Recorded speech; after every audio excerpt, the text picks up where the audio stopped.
Chapter 55. A few days after this visit, Mr. Bingley called again, and alone. His friend had left him that morning for London, but was to return home in 10 days' time.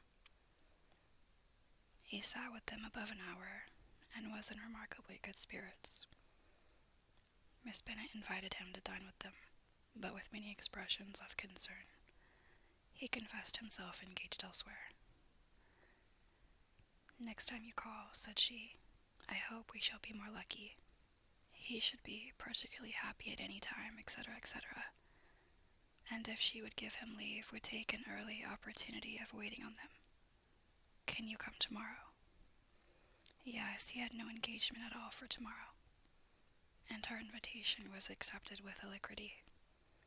He came, and in such very good time that the ladies were none of them dressed. Anne ran Miss Bennet to her daughter's room, in her dressing gown, and with her hair half finished, crying out, "My dear Jane, make haste and hurry down. He is come, Mr. Bingley is come. He is indeed. Make haste, make haste. Here, Sarah, come to Miss Bennet this moment, and help her on with her gown. Never mind Miss Lizzie's hair. We will be down as soon as we can," said Jane, "but I dare say Kitty is forwarder than either of us, for she went upstairs half an hour ago." "Oh, hang Kitty, what has she to do with it? Come, be quick, be quick. Where is your sash, my dear?" But when her mother was gone, Jane would not be prevailed on to go down without one of her sisters. The same anxiety to get them by themselves was visible again in the evening. After tea, Mr. Bennet returned to the library, as was his custom, and Mary went upstairs to her instrument. 2 obstacles of the 5 being thus removed, Miss Bennet sat looking and winking at Elizabeth and Catherine for a considerable time, without making any impression on them. Elizabeth would not observe her, and when at last Kitty did, she very innocently said, "What is the matter, mamma? What do you keep winking at me for? What am I to do?" "Nothing, child, nothing. I did not wink at you." She then sat still 5 minutes longer, but unable to waste such a precious occasion, she suddenly got up, and saying to Kitty, "Come here, my love, I want to speak to you," took her out of the room. Jane instantly gave a look at Elizabeth which spoke her distress at such premeditation, and her entreaty that she would not give in to it. In a few minutes, Miss Bennet half opened the door and called out, "Lizzie, my dear, I want to speak with you." Elizabeth was forced to go. "We may as well leave them by themselves, you know," said her mother, as soon as she was in the hall. "Katie and I are going upstairs to sit in my dressing-room." Elizabeth made no attempt to reason with her mother, but remained quietly in the hall till she and Kitty were out of sight, then returned into the drawing-room. Miss Bennet's schemes for this day were ineffectual. Bingley was everything that was charming, except the professed lover of her daughter. His ease and cheerfulness rendered him a most agreeable addition to their evening party, and he bore with the ill-judged officiousness of the mother, and heard all her silly remarks with a forbearance and command of countenance particularly grateful to the daughter. He scarcely needed an invitation to stay supper, and before he went away an engagement was formed chiefly through his own and Miss Bennet's means, for his coming next morning to shoot with her husband. After this day Jane said no more of her indifference.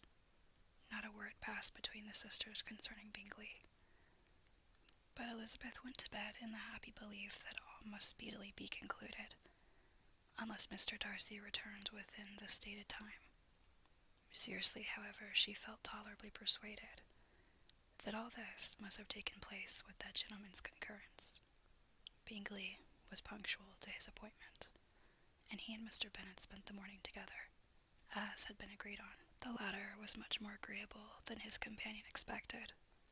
There was nothing of presumption or folly in Bingley that could provoke his ridicule or disgust him into silence, and he was more communicative and less eccentric than the other had ever seen him. Bingley, of course, returned with him to dinner, and in the evening Miss Bennet's invention was again at work to get everybody away from him and her daughter. Elizabeth, who had a letter to write, went into the breakfast-room for that purpose soon after tea, for as the others were all going to sit down to cards, she could not be wanted to counteract her mother's schemes. But on her returning to the drawing room, when her letter was finished, she saw, to her infinite surprise, there was reason to fear that her mother had been too ingenious for her. On opening the door, she perceived her sister and Bingley standing together over the hearth, as if engaged in earnest conversation, and had this led to no suspicion, the faces of both, as they hastily turned round and moved away from each other, would have told it all. Their situation was awkward enough, but hers, she thought, was still worse. Not a syllable was uttered by either, and Elizabeth was on the point of going away again when Bingley, who as well as the other had sat down, suddenly rose and whispering a few words to her sister ran out of the room. Jane could have no reserves from Elizabeth, where confidence would give pleasure, and instantly embracing her acknowledged with the liveliest emotion that she was the happiest creature in the world. "'Tis too much," she added, "by far too much. I do not deserve it. Oh, why is it not everybody is happy?" Elizabeth's congratulations were given with a sincerity, a warmth, a delight, which words could but poorly express.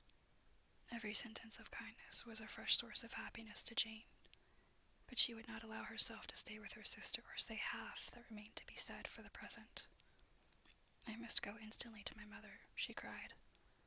"I would not on any account trifle with her affectionate solicitude, or allow her to hear it from anyone but myself.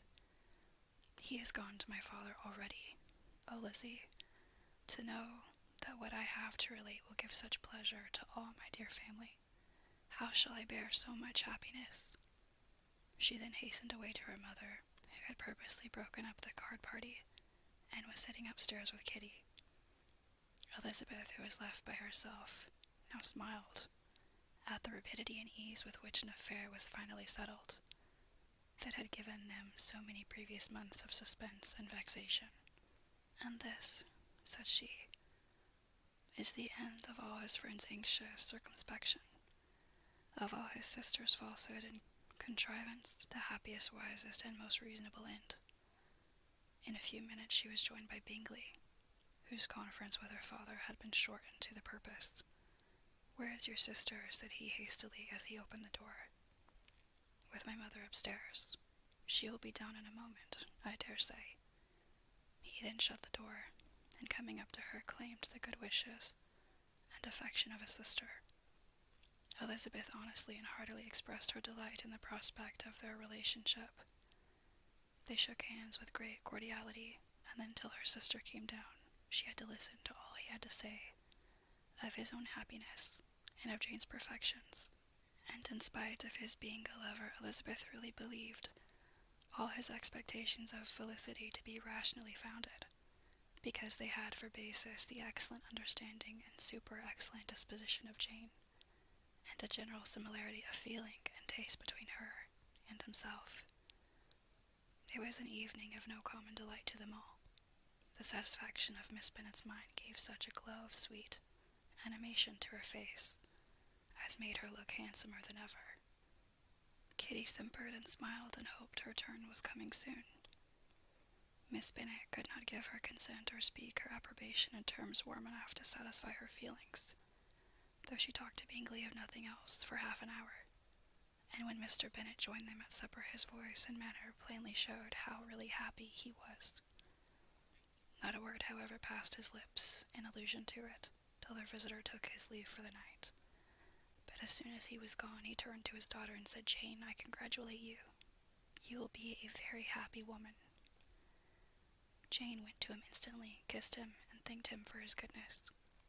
"You are a good girl," he replied, "and I have great pleasure in thinking you will be so happily settled. I have not a doubt of your doing very well together. Your tempers are by no means unlike. You are each of you so complying that nothing will ever be resolved on, so easy that every servant will cheat you, and so generous that you will always exceed your income. I hope not so imprudence or thoughtlessness in money matters would be unpardonable in me." "Exceed their income, my dear Mr. Bennet," cried his wife. "What are you talking of? Why, he has 4,000 or 5,000 a year, and very likely more. Then addressing her daughter, oh, my dear, dear Jane, I am so happy, I am sure. I shan't get a wink of sleep all night. I knew how it would be. I always said it must be so at last. I was sure you could not be so beautiful for nothing. I remember, as soon as ever I saw him, when he first came into Hertfordshire last year, I thought how likely it was that you should come together.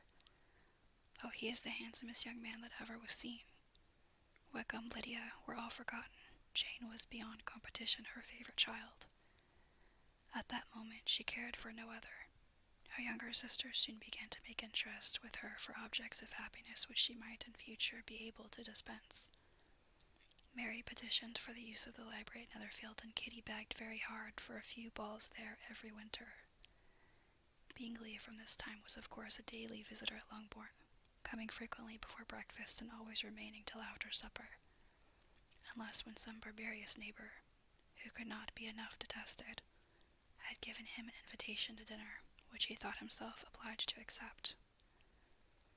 Elizabeth had now but little time for conversation with her sister, for while he was present Jane had no attention to bestow on anyone else, but she found herself considerably useful to both of them in those hours of separation that must sometimes occur. In the absence of Jane he always attached himself to Elizabeth for the pleasure of talking of her, and when Bingley was gone Jane constantly sought the same means of relief.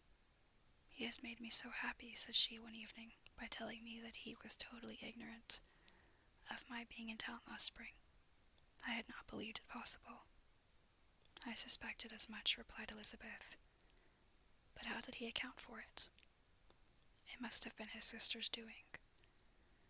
They were certainly no friends to his acquaintance with me, which I cannot wonder at, since he might have chosen so much more advantageously, in many respects. But when they see, as I trust they will, that their brother is happy with me, they will learn to be contented, and we shall be on good terms again, though we can never be what we once were to each other." "That is the most unforgiving speech," said Elizabeth, "that I ever heard you utter, good girl. It would vex me indeed to see you again the dupe of Miss Bingley's pretended regard.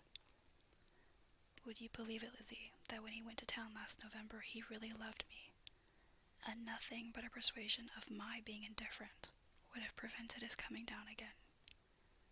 He made a little mistake, to be sure, but it is to the credit of his modesty." This naturally introduced a panegyric from Jane on his diffidence and the little value he put on his own good qualities. Elizabeth was pleased to find that he had not betrayed the interference of his friend, for though Jane had the most generous and forgiving heart in the world, she knew it was a circumstance which must prejudice her against him. "I am certainly the most fortunate creature that ever existed," cried Jane. "Oh, Lizzie, why am I thus singled from my family, and blessed above them all? If I could but see you as happy, if there were but such another man for you, if you were to give me 40 such men, I could never be as happy as you. Till I have your disposition, your goodness, I never can have your happiness. No, let me shift for myself, and perhaps, if I have very good luck, I may meet with another Mr. Collins in time." The situation of affairs in the Longbourn family could not be long a secret. Miss Bennet was privileged to whisper it to Miss Phillips, and she ventured, without any permission, to do the same by all her neighbours in Meryton. The Bennets were speedily pronounced to be the luckiest family in the world, though only a few weeks before, when Lydia had first run away, they had been generally proved to be marked out for misfortune.